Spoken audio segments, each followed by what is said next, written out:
တစ်ခွေမျက်နှာလေးနဲ့အချိန်ဆွဲခဲ့တာအပြိုဟိုင်းကြီးဖြစ်တော်မယ်အပြိုကြီးတကယ်တော့မလားပြောစမ်းပါချီရွယ်တဲ့မိချောင်းတွေ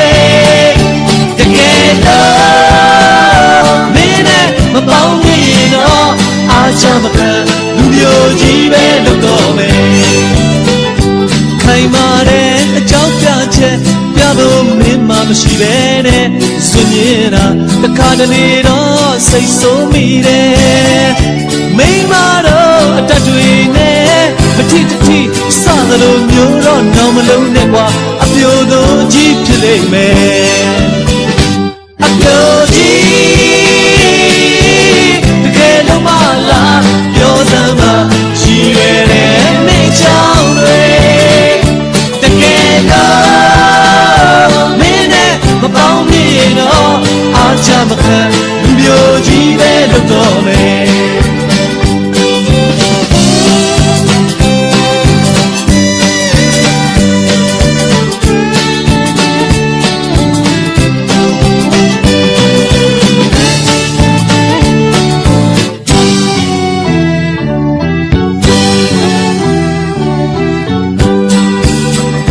ရွှေမလုံကြီးချစ်ကြဖို့ပြောလိုက်ရတာအမောပဲတစ်ခါမကပါအချိန်ချင်းမို့အာညောင်းလာပြီ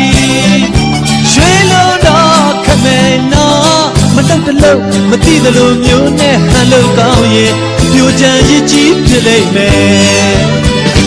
အပြိုကြီးတကယ်တော့မလားပြောစမ်းပါချီရွယ်တဲ့မိချောင်းတွေ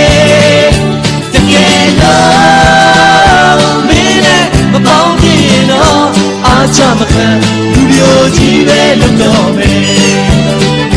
အားချမခံလူမျိုးကြီးပဲလုပ်တော့မယ်အားချမခံ